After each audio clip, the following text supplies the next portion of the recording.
Here we go. Is there anybody? Is there anybody out there? Hello. Is there anybody out there? Just not if you can hear me. Is there anyone at home? Are you home? Are you watching? Are you tuned in? Because I am. I'm ready for you. It's Wednesday. It's 420 Live with Jeff Kravitz. Welcome to another adventure of me juggling the thoughts in my brain live for you on many, many different streams throughout the internet. Thank you for tuning in to our little adventure here. My distraction, the thing that has kept me sane for the past 12 weeks, the sanity in the middle of the insanity. The little cream inside my Oreo. I have cracked it open and I'm scraping it off in between. I am trying every day to get my head around what we've been seeing on the television and to what our new normal is. Where we're going, what's in front of us, what's the path, what's the new normal? I don't know. I'm just sitting here watching every day. Today, the count's going up. Yesterday, the count's going down. 2 days ago, asymptomatic people don't give it to each other. Then yet the next, within 12 hours, they do. So you obviously know that you can't listen to anybody or trust anybody out there. And you have to trust yourself. And that's what it's all about. We have to take care of each other. We have to trust ourselves. And we have to make sure if we're symptomatic, we're not going out and hanging out with other people. And I know it's beautiful. It's warm. LA right now, Santa Monica today is boosting. It's 90 degrees at the beach here. It's very hot. It's almost too hot to go out. And the water's a little bit cool at the ocean, 63. So not exactly swimming water for those without wetsuits or hard to go out, stay in 63-degree water. I sound like a wuss, don't I? You wouldn't know that I grew up in New Jersey and I had to swim in 48-degree water to take my lifeguard test. Yes, folks, I was a lifeguard for 10 years in the Atlantic City Beach Patrol, protecting lives. I actually pulled a couple people out of the ocean too. So, it's hard to understand the ocean, the water. So you have to have massive respect for what you're getting yourself involved in. I could see Doug, hot in Tennessee. Yes, I'm sure it is. It's been hot every time I turn around. The heat is on, and the protests are still going on. There's still another dozen protests today in LA. My daughter Kiki is out packing food boxes today, so I'm watching everybody in the family get involved and be out there and trying to make a difference. But yeah, we have the Santa Ana winds blowing right now. Usually in LA in June, we get the June gloom. It gets a little bit cloudy. You don't want to go out. It's chilly. You're wearing jeans in June, jeans in June. But now it's kind of hot. It's really hot. I was floating around in the pool today, the cement pond. And, I'm a regular Beverly hillbilly. When I moved to LA from New Jersey, you don't really understand what you're getting involved with. You don't understand the shifts in the mentality, the mindset. I mean, for me, it was about cannabis. Actually, one of the reasons I moved to California was because of the oppression on cannabis in the East Coast. And basically, you couldn't get good bud. So I was like, all right, fuck this. I'm going to California. And I ended up moving out to LA, and I found a good bud and a lot of great friends and an amazing career over the years, taking photographs for Getty Images. Those of you might not know that webcasting is not my first vocation, that this is something I picked up during the pandemic as of March 16th, coming live on my various means of communication. So today I'm very excited. I've talked to my friend DJ Logic. We've been friends for a long time. I've seen around the scene forever, and he's going to be on the show. We're going to bring him in any second. And coming up is going to be Umphrey's McGee. Kevin Browning, their manager, is going to hit us up on the phone. We don't know what's going to happen. I don't know what stage they are in rehearsal, but Umphrey's is one of the bands that's put together a live show for everybody to come in and watch tonight. It's live from the Boondocks. They're going to be playing for all their fans out there, which it's great. It's the first time the guys got together in 3 months. So we'll get to them in a little bit. But right now, we're going to bring in our boy, DJ Logic. Hello, Logic. Hello. How you doing there, Jeff? Good. How are you? Good. Thanks for coming on. It's great to see you. Yeah, it's good to see you too. In these, there's terrible situations, going on right now, but it's good to see you. And good. Do you think it's terrible what's going on? Or do you think it's much needed what's going on? I mean, I'm not talking pandemic. I'm talking more about the social strife of what's going on. I'll say both. It was the pandemic. When everything just kind of took a standstill. Stopped. Like you said in March. Because it happened for me as well. And also, it's just a terrible times. And unfortunate for someone, to lose their life as well, and and lost his life, like the timing with everybody sitting around watching TV. Right. Snoop Dogg mentioned it the other day or yesterday. I think one of his tweets was to have everybody sitting home with no sports, no concerts, no distraction. Everybody focused on the daily news and what's going on, and everybody paying attention is a very unique time in our history. Yes, it is a very unique time in our history. Nobody would expect that, but it's something that just happened, and it just it felt like dominoes. All these different things going on. Losing the sports, stock market going down. The schools, kids, out of school, colleges closed. It's people just cooped up in their houses, nowhere to go. It was just terrible. Yeah, I mean, terrible. But did you find yourself? What did you do during your pandemic? What was your move once you realized you weren't going to go anywhere? I got time to spend time with my family, and just kind of took a little time out and look what was, just watching and listening what was going on around me and stuff like that, and spending time with my parents and catching up with them, and just kind of just looking at what was happening around me, and taking the time to reflect on it all, and seeing what this whole new normal, and as they say, this new normal, what's going on, right? It is a new normal. We're not going back. There's not going to be going back to anything. I think at this point, it's going to be attempts, but right. All the the festivals, everything just stopped. Festivals, no gigs, no nothing. Nobody, it's just no people going to work. Everybody just staying home and cooking and cleaning and taking care of themselves. Where were you when you got the news that we were shutting down? Were you on the road? Actually, I just got back from off the road. I think my last show was in New Hampshire, and I was about to fly out to where I was going to fly. I think I was flying to like either it was to Europe or something like that, and the show got canceled, and I kind of felt something was coming, and you just kind of just wait to hear from another Yeah, well, you could see everybody pulling off the road and having to stop what they were doing. Right. So I just once that's got the call that the show was canceled, then that's when everything else just started falling, like dominoes, and then just looking at all the different blogs and stuff like that, all the different festivals canceling.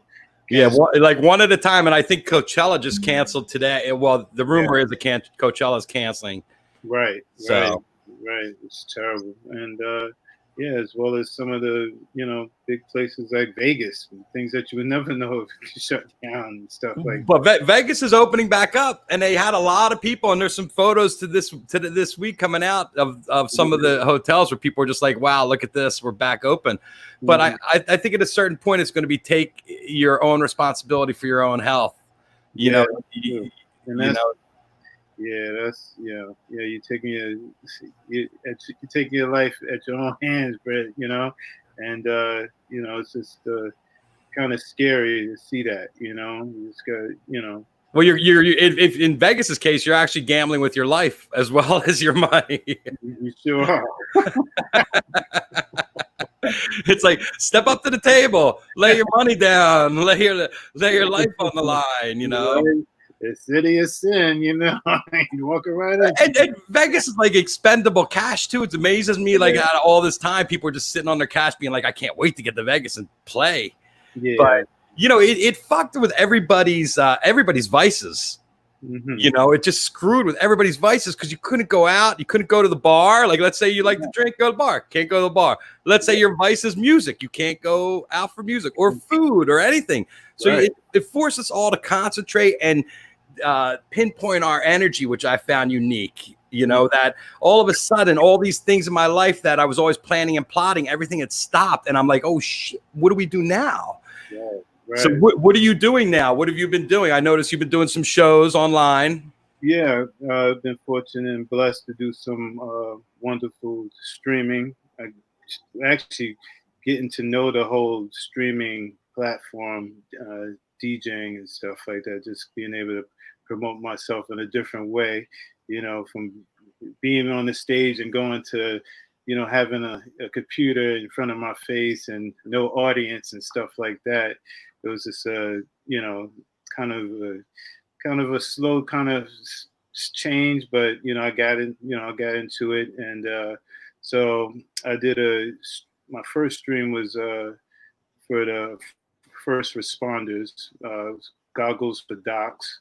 So trying to get goggles and mask out to the first responders once the pandemic started, and then I did another stream with Blue Note, the Blue Note Club, and then another stream for Widespread Panic was for the Widespread fans. And then I did my own little stream, so that's been good. And then another stream with this company, Three's Brewery, so that's been cool. And working on some other, streams coming up soon.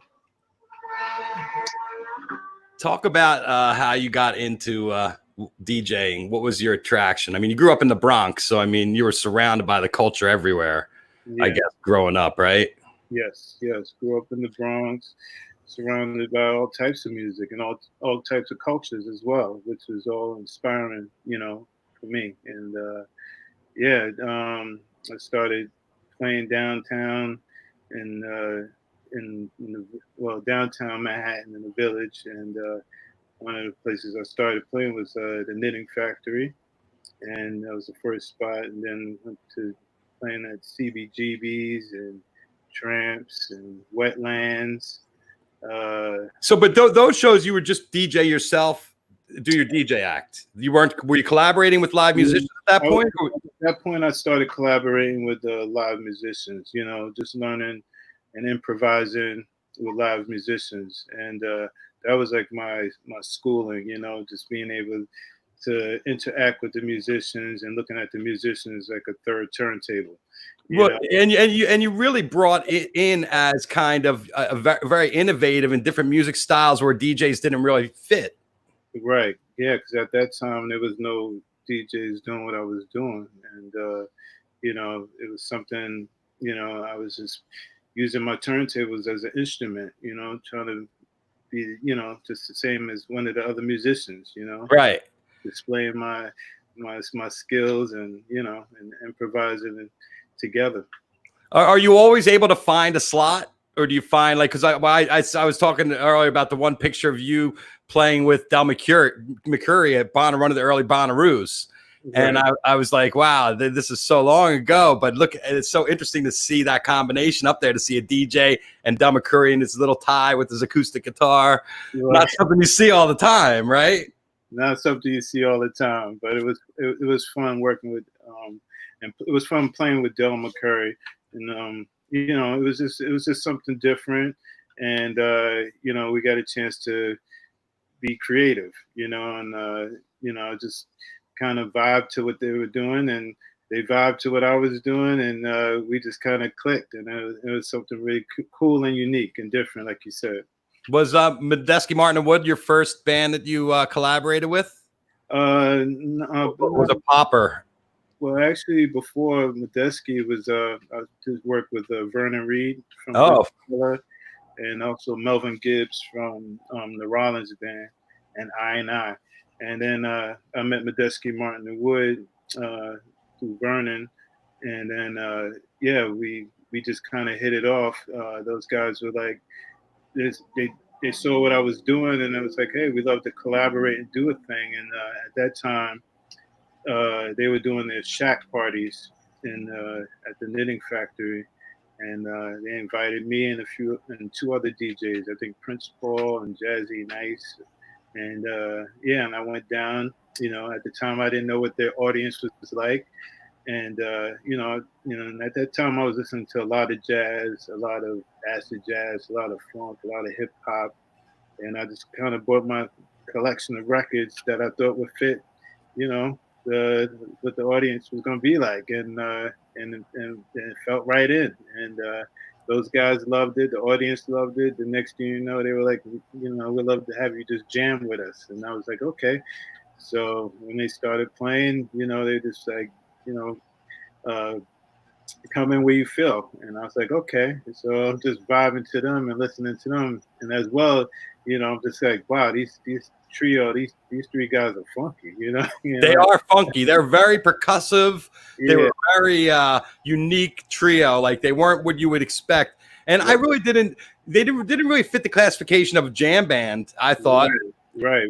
They, you know, at that time I didn't even know what the jam band thing, you know, I just do his music to me. Wait, so was that your first introduction into the whole jam band, was through the Medeski Martin and Wood fans and stuff like that? Yes. And yeah, so I jammed with them at the Shack release party, and it went well. It went great. People loved it, and at that time they were working on their album debut, major label album debut, and that was with Blue Note, and that record was called Combustion, which I happened to be on, and actually. They had me play on a few tracks. I just thought I was gonna play on one track, and it ended up being 3 or 4 tracks. And I was just like, wow, this is great. And you know, it felt great. It felt awesome to be able to improvise with them, and collaborate, and you know, as well as tour with them. You know, because we went on tour after the record, and we were playing in front of all these different college kids. And the kids loved it. You know, it was something cool and unique for them and different, you know, mixing the hip hop with the jam, you know, jam, jazz, you know, it was music. And the kids, you know, they didn't question it. They just enjoyed it, you know, and it was also instrumental as well. There's no vocals. Right. I think we were all talking by, you know, using our instruments, what we had there. We were just communicating that way, and it kind of went through, you know. It did go through, I should say. Everybody, you know, everybody loved it. So it's great to see. And then you slipped in. What was the first jam band that you remember sitting in with? Do you remember? Damn, man, it's a good question. Was it Blues Travelers? Because I know you did a lot of stuff with Popper. Yeah, a lot of stuff with Popper.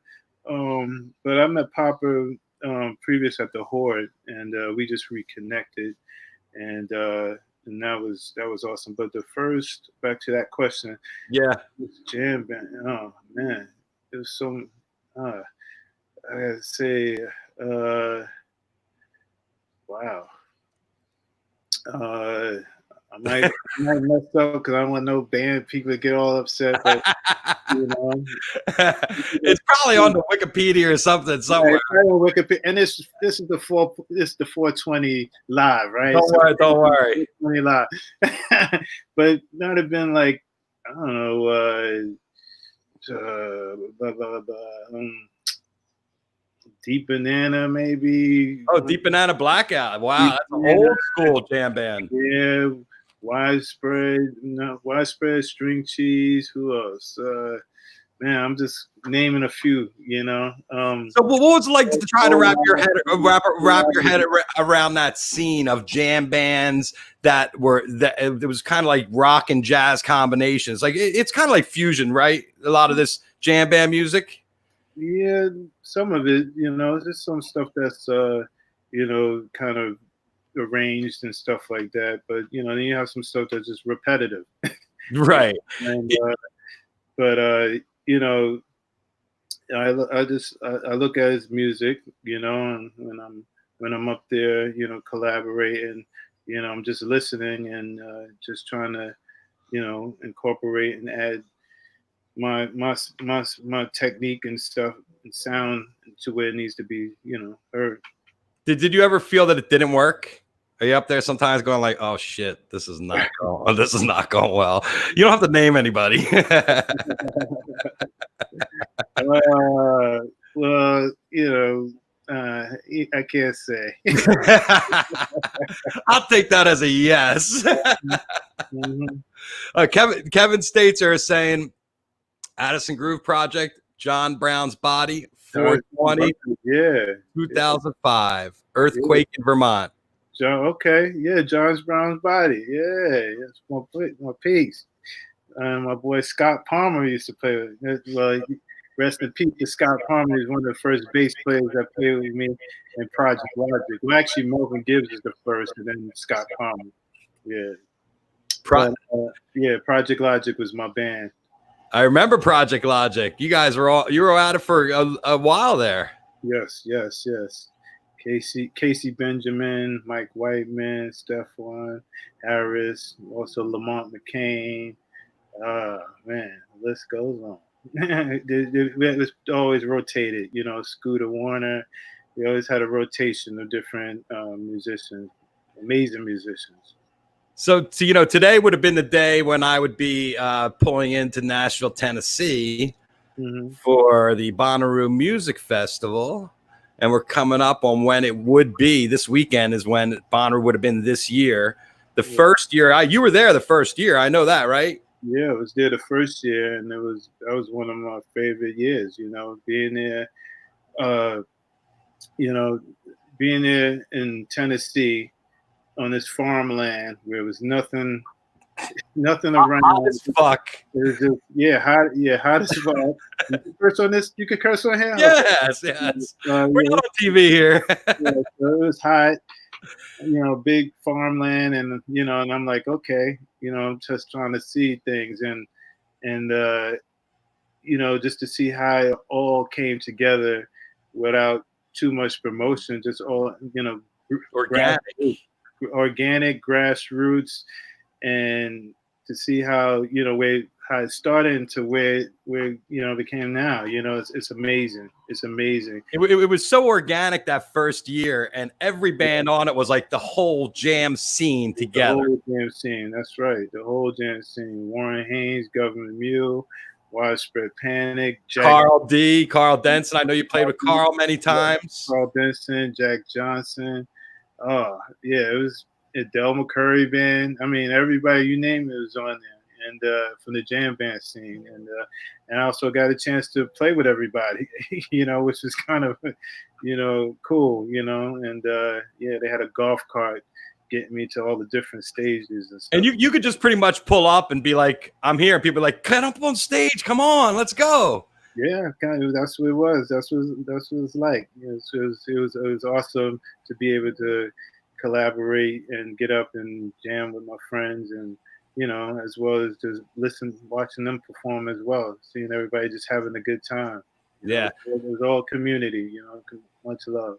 Yeah, it was. And it was an interesting time in our community too, because we were all kind of growing up, and this was the thing that we all kind of grew up together with. And of course, now Bonnaroo's like all. I love Lizzo, and I love all the Tool. I mean, they had some great headliners this year, but it's definitely changed from the days of being a jam band festival where you could go sit in with anybody and roll around. It just had such a loose vibe.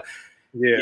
Corporate comes in, I think, right? The corporate money comes in, and then it's like, all right, crush a little bit of the vibe. Yeah. But Bonnaroo will always be Bonnaroo. Bonnaroo will always be Bonnaroo. It'll still be a great, wonderful festival to go to and to enjoy. The whole experience was awesome. Yeah. And well run too. Just all the different activities they have going for everybody, for every age group. You could the comedy tent, the silent disco, all of the different the air conditioned movie theater. movie theater, it was big adult and kids theme park. Absolutely. Well, it was kind of like Burning Man. They definitely took a little bit of Burning Man and brought it to. Have you ever been to Burning Man? I haven't. Yeah, I'm hopefully one day. I'm looking. Geez, I hope they have it. People have been trying to get me down there, but I've seen pictures, and it's amazing what goes on there. All the different artwork and the structures. Oh, it's incredible. I mean, I've been 4 or 5 times, and I'm really depressed that it's not happening this year. Yeah, I think I want to do something on Labor Day weekend. Maybe have I'm going to burn something. Right. Yeah, you have your own little Burning Man in your backyard. I don't want everyone to take it the wrong way, though. Nowadays you got to be really careful. That's cool. You gotta be careful. Those forest fires, just take it easy. So you growing up as you have in this racial society where everything's been fucked for years, and now there's this big come to Jesus moment where everybody's like, oh my God, what have we done? I mean, what's your feeling about what's going on right now out there in the world? My feeling is that, people had enough, they're tired and had enough, of seeing, too many people dying, and especially Black people, so, and yeah, it's definitely, it's like how Jordan said, he was just having, somebody heavy on your back, feet on your back, and stuff like that. It's just terrible to see. It should, it's something we shouldn't be seeing, especially in this day and age in 2020 and whole new century, And and now another half a dozen videos have been released over the past 48 hours of what I watched on the news yesterday. They kept on showing the 3 or 4 videos are released of different people dying, different Black men dying at the hands of police officers. And men and women, yes. Breonna Taylor, Breonna Taylor, yes. Yeah. But the interesting thing about Breonna Taylor was they had no idea she was actually in there until after they were done shooting, right? So it wasn't really an attack. It was an accidental shooting, not justifying it in any means. It's still overreaction on the police's part to bust into someone's apartment wrongly.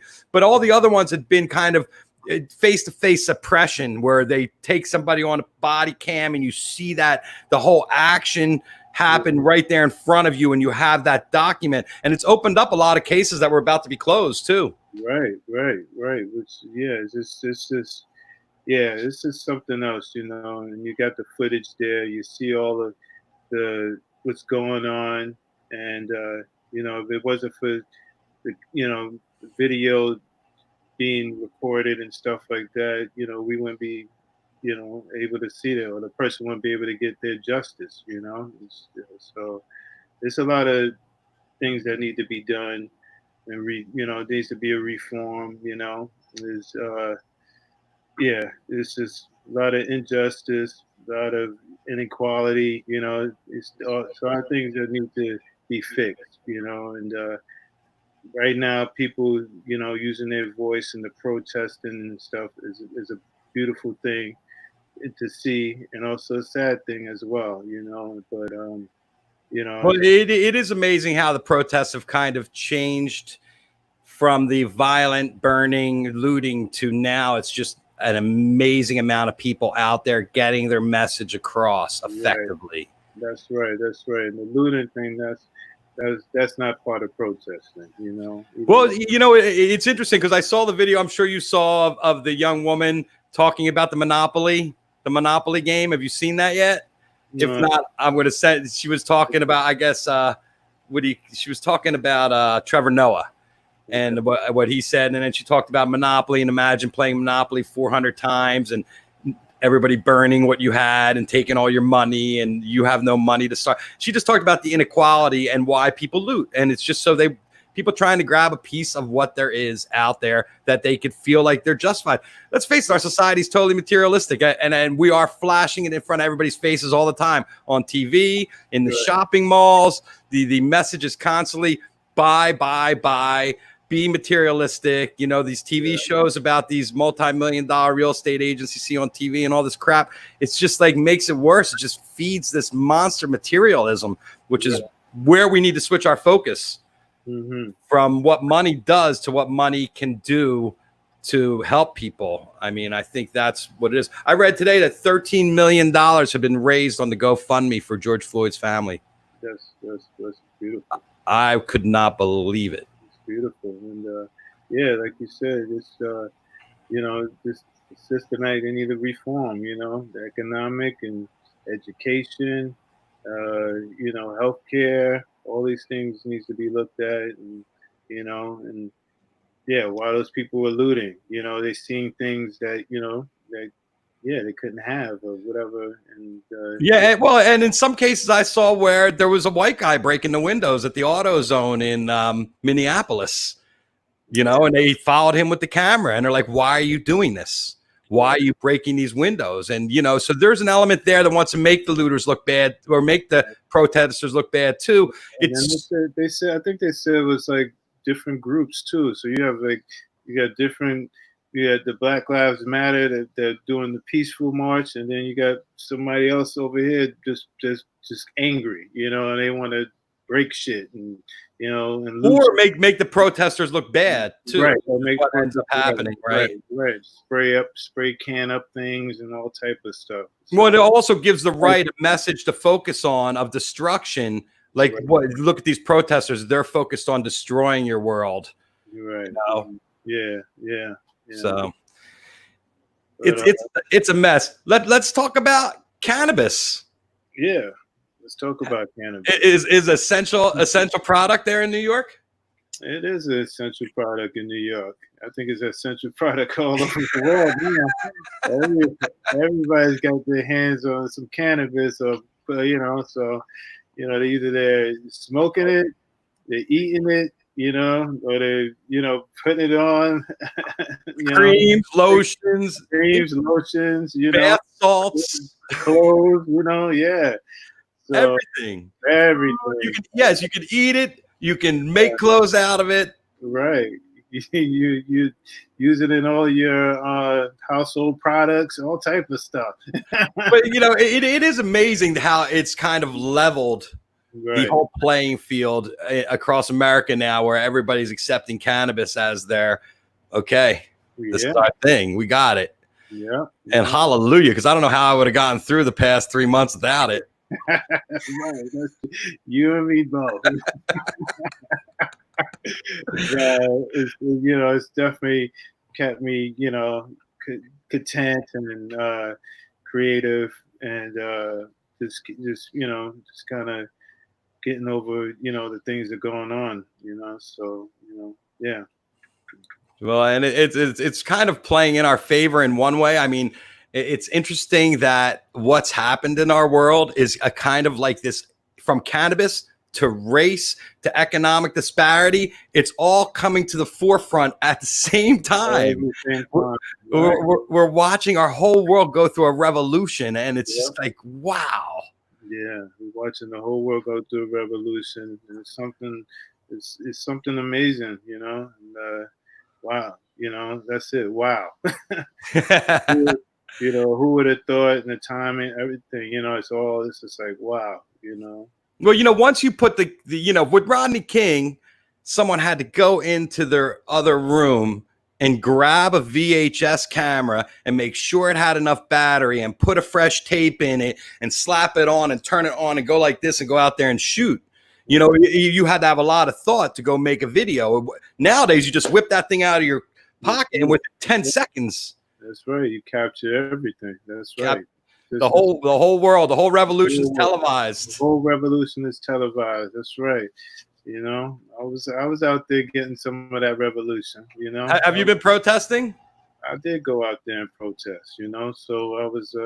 It felt good to see, you know, all nationalities, everybody's, you know, expressing their voice in a peaceful way.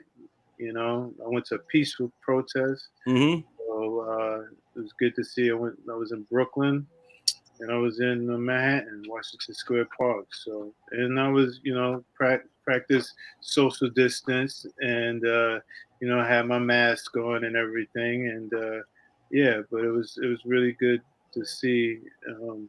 You know, from my generation, as well as, you know, to be able to talk about it to, you know, my kid, you know, so it's good. It's good to see. What's the vibe in New York City right now? Vibe in New York City, you know, they've started opening up different phases, you know, so I think we're on phase 2, you know, Mm-hmm. they're, you know, getting some of the stores open as well. Some of the wholesale stores and things like that are opening up. People are getting out more, you know. So what else? People are out in parks and things like that.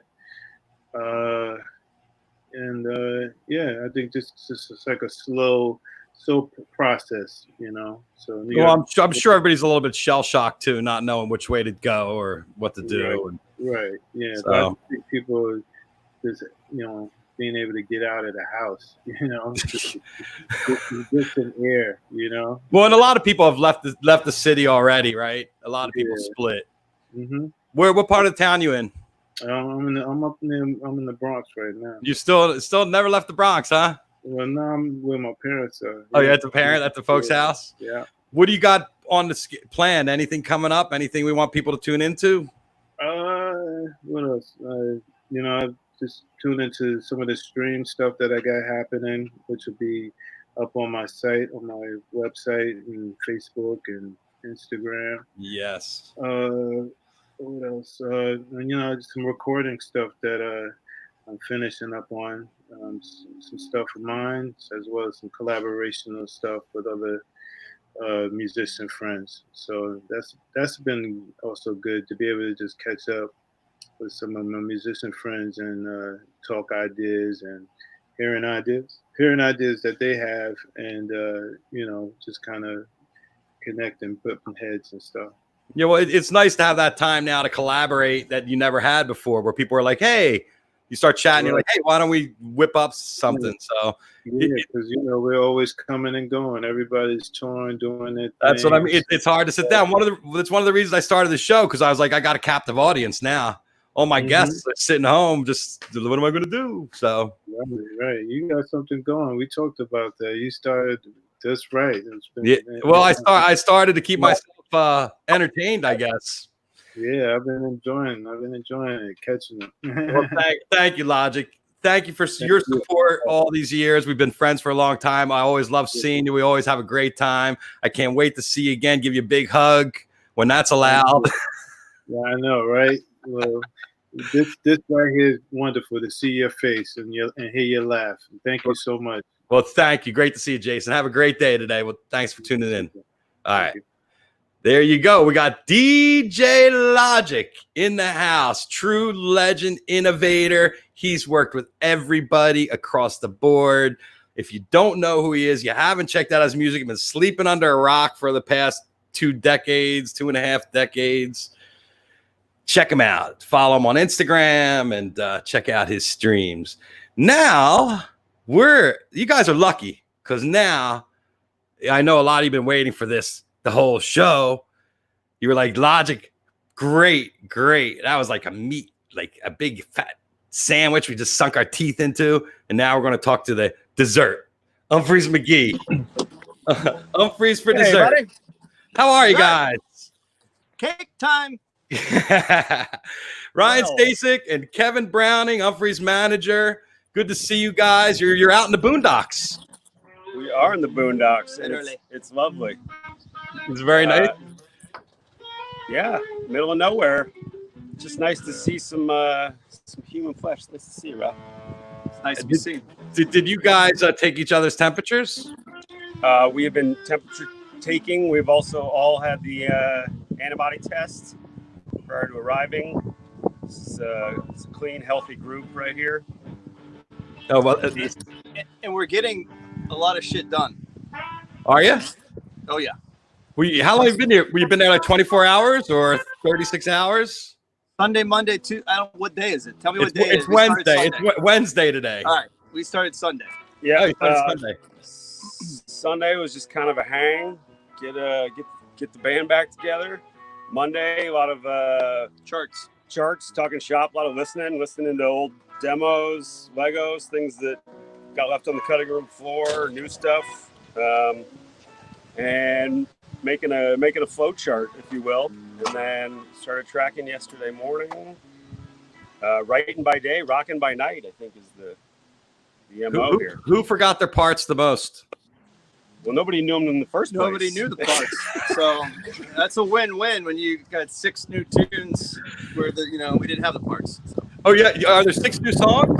How many? October? How many? 9? October? Okay. Everything's good. Oh, are they frozen?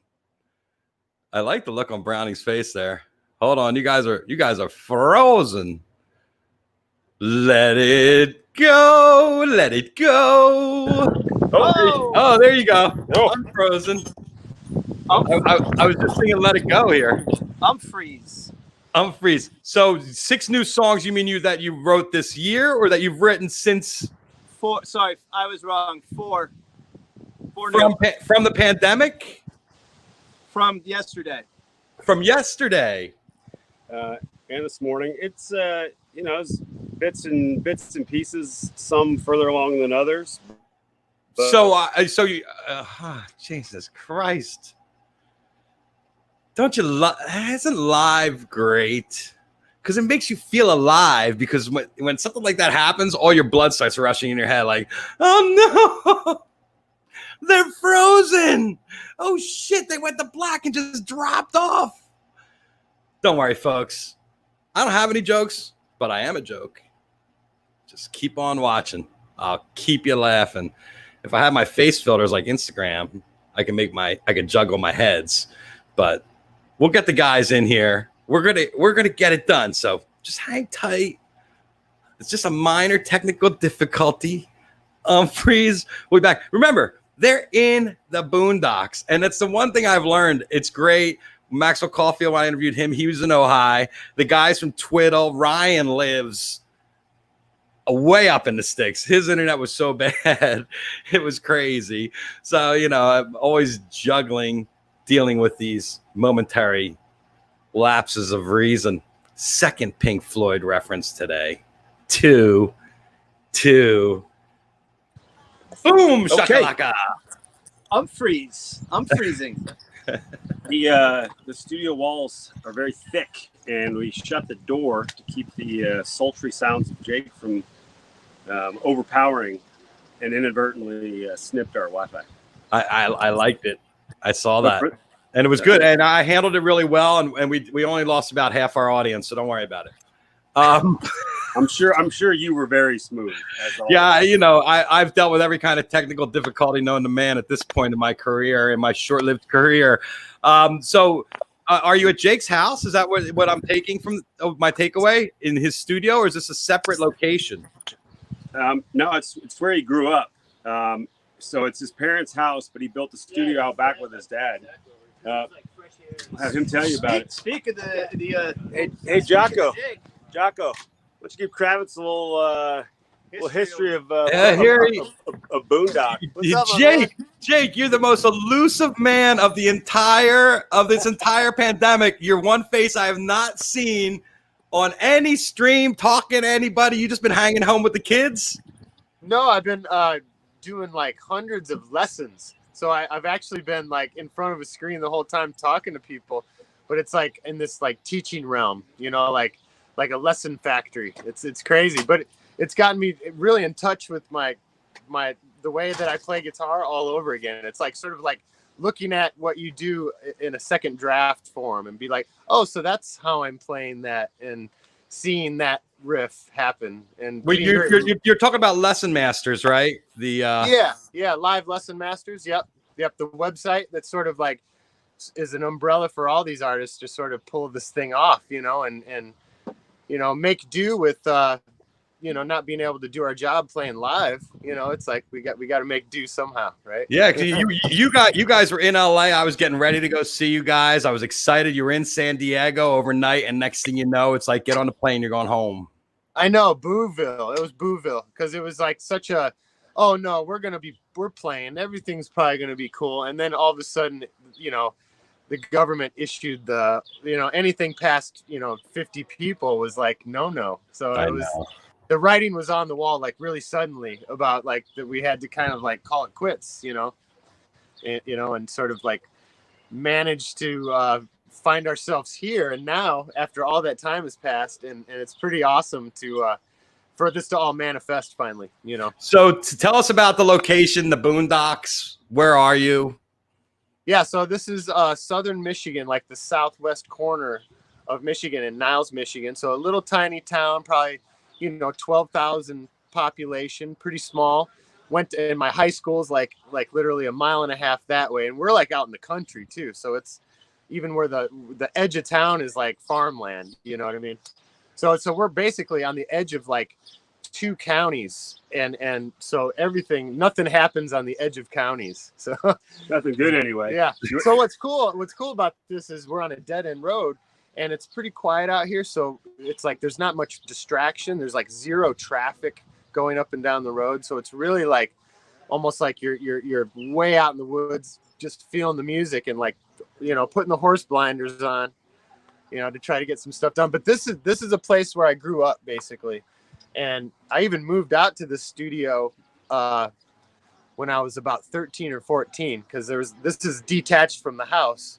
So we turned this into a studio when I was 13, 14, and started living out here. And in the middle of the night, I could practice. So even during school time, I was like getting my practice time in and recording time and stuff. So I learned how to record and write music, and just anything that happened in that realm for me was kind of all done here and sort of nurtured. So it was awesome to be able to have this. So you're trying to tell me you've had that room for, I don't want to say how old you are, but 30 years probably? Yeah, about 30 years, since 1989 is when this, October 89, when it was like christened a studio.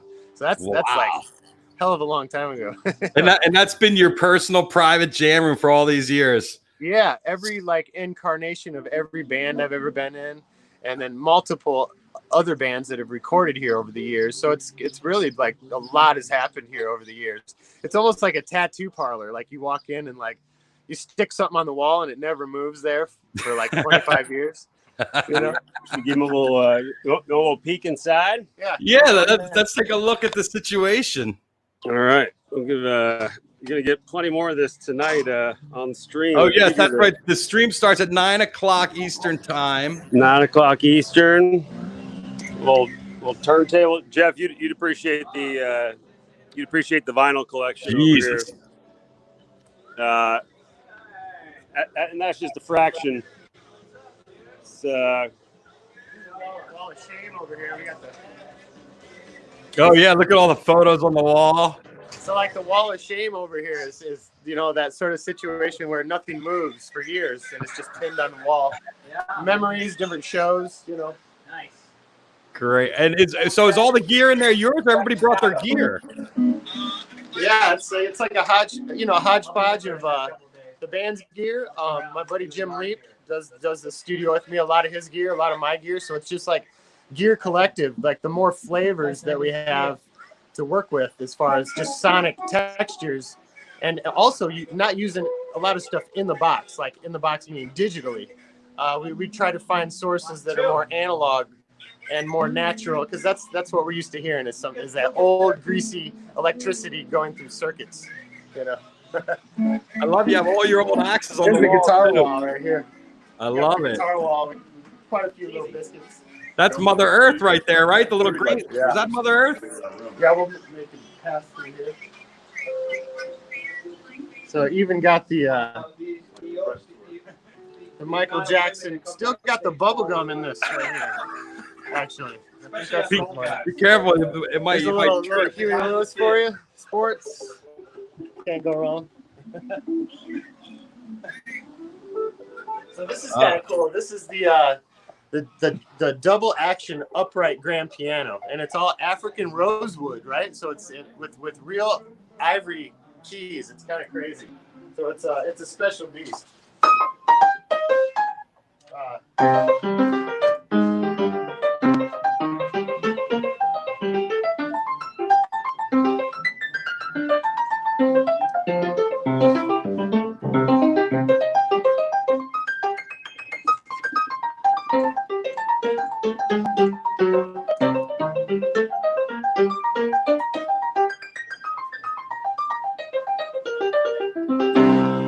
Wow, it sounds amazing. So double action means two hammers, right? Hitting at the same time. Yeah.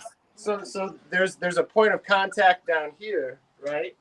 Where it goes over to another level and kicks it up. So basically it makes more attack. So it's like a normal upright doesn't have a real solid attack like say a grand piano does. So this is like Very ragtimey, like a ragtime sound, right? Yeah, totally. It's a pretty cool little beast. And this is like over with the drum corner too. So That's Chris's drums corner over there. Buyer's kit. Over to Baylessville. Brendan, you have a friend who wants to say hi. Oh, hello, Brendan Bayless. How are you? Good. How you doing? A lot better now that I can see your beautiful face. I have to say your 100 Days for Change has been most impressive with getting the band back together. Oh no. Totally. I do what I can, We like it. How's it been going? It's good, man. I mean, it's nice to be in the same room with these guys. It's far away from them long enough to actually miss them. You were like, holy shit, I'm happy to see these guys. Yeah, man. It's the longest we've gone in 22 years. Is it really? 90 days? It was not 90 days? Is that what it was? Something stupid like that. Yeah. And the last time you were in here, I was getting ready to go see you guys. I was all excited. And my wife wasn't. She's like, you're not going. And I'm like, I'm going. And then I was like, I'm not going. Yeah. I landed and it was like, back. Oh, frustrating. I was in LA for 2 hours maybe. So. Well, you've been very entertaining online. You and Annie have done a great job keeping us all very entertained. Mostly Annie. Yeah. Brendan's been a nice accessory, though. She's the real talent in the family. Oh, there you go. Are you guys all wearing masks for the performance tonight? I don't know. I'm prepared. I have it, but it's kind of hard to sing with one. No, and ultimately, you guys are already infected each other. If anybody has it, you're all dead. And we will all go down together. All right, so you're playing this tonight and tomorrow night. I want to know who's bunking together. How are you guys? Are you all in Jake's mom's house in different rooms? Nope. We're in a nice, faraway place. A faraway place? Like 40 minutes away. You're not in the bunk beds or anything like that? I had this vision of you guys in the bunk beds. Well, we're Safely apart. We all have our own bedrooms and wings. We're Oh, good. So you're all happy. So there'll be no strife. on my own parts. Who snores the most? Probably Joel. That one's pretty unanimous. That was great. Joel's in another wing. We have him in the west wing, way down the hall. That's epic. So you got tonight and tomorrow night from the Boondocks, and then what? Are you all going home? Yeah, and home and try and get back to stay safe. Yeah. Are your kids still trying to figure out who you are? They've heard me loud and clear because I've now officially crossed the threshold where I only speak in yelling. Oh, you have. Yeah. So you're now professional dad. You know. We were due. You're due. I'm sure it's nice to not be with the kids for a couple days too, because that's something you haven't been either. You haven't been together in 90 days, and you probably haven't been with the kids for 90 days straight. All these guys are kids. It's just a different group of kids. Yeah, but at least you can all have a shot and a doob. You know, the other kid's a little too young yet, right? Yeah. It was time. It was time. So how did it feel playing? Did you go right into the new stuff that you wrote, or like learning new stuff, or did you play it, just jam around a little bit? We got the chemistry back together, played a few old tunes. And then you started working on a couple new things and try to get the vibe. Are we hearing new material in the next 2 nights, or is it just going to be you guys? You don't know. Oh, I like it. I like the mystery. People are gonna have to tune in tonight and not. Oh, hello, Chris. How are you, my friend? Miss you, buddy. Miss you too. Good to see you. You're not helping my cause, man. You sent us some really amazing chocolate, and I'm way overweight. I'm sorry. Well, I knew you didn't use the solo pipe, so I figured I had to send you the chocolate. And I'm working on a CBD chocolate bar now with the Ashers that we're going to give away. So that's my new business. I'm working on a chocolate bar. Oh, Exciting stuff. Well, guys, we're really looking forward to seeing you. Thank you for doing this. This is huge for all your fans. Hi, Joel. How you doing, bud? You left the safety of California, huh? Saving the best for last. Yeah. How's it being in Michigan? It's really nice being with these guys. I'll say that much. So, but yeah, we've had a beautiful weather for the last couple days. So, hey, Joel, who do you think snores the most? Oh, definitely this guy, Bayless. Yeah. Oh, Bayless snores the most. Oh, it's awful every night. Every Anyway, night. That's probably all I have to say. I don't know. I think we have to take a band vote on that. Yeah, man, we're about ready to rock this shit here. So, well, we're really looking forward to it. Are you guys doing 2 sets? I mean, what's the vibe tonight? I mean, we're not really. I don't think we're at liberty to disclose. Can neither confirm nor deny. Well, I can tell you one thing. I can tell that your light show is not that extensive. Some lamps. Yeah, A little exactly. track lighting. Going old school. Are you going to be flipping the switch there, Browning? Yeah, like Buddy in the early days. Like two par cans. Nope. Just gonna let the music do the entertaining tonight. But it's gonna look good. It's gonna sound good. You shan't be disappointed. So, what was it like when you walked in and saw each other for the first time? When you guys all walked in the room, Joel, and you were like, "What the fuck?" Pretty much verbatim. Yeah. Verbatim. Felt pretty surreal to be with this group of people. It also felt surreal to 3 hours after leaving Los Angeles to be in Chicago, which it seemed so far away for months. So yeah, Right. Yeah. You haven't been on a plane. You haven't been on a plane, right? No. Yeah. So No. you and Ryan and Chris had to fly, and then everybody No, else just drove. Oh, just you? Everybody else drove? Yep. How was your experience in the airplane? It's fine. I got upgraded. I was seat 1A, so but there were some precautions that were taken, and I think I probably did an okay job making sure I was safe. I spent a lot of time thinking about it, so you don't want to be dumb. You're missing an incredible heat wave here right now. It's 90 at the beach. Amazing. Yeah. Kind of. Josh is in Palm Springs. So. Oh, so I think it's hotter here than it is in Palm Springs, actually. She said it was 105 today. Oh, I guess not. Yeah. 105. Ouch. Yeah, nice. That's right? hot. Well, anyway, man, looking forward to thank you. Thank you for doing this tonight. Yeah. We're excited. Everybody's excited to check out. Yeah, good to see you, partner. Thank you very much, Mr. Browning, for this exclusive look inside. Oh, anything for you. And we look forward to catching you guys tonight on the show. All right. Awesome. All right. We'll be in touch. You got it. Enjoy. Thank you. All right. There you go. That wraps it up. What a show today. It was bonkers. So thank you, everybody, for tuning in. Thanks to the Umphrey's guys for that front row backstage view into what they're doing. Tomorrow we got the guys from Turquoise on. Friday, I'm talking about doing a Superfly, Ace, Ashley Caps, either that or Tommy Chong, one or the other. So tune in. Thank you guys for tuning in. Peace, love, happiness to everybody out there. Big fat virtual hug for everyone. Take care of yourselves. Take care of each other. Hydrate.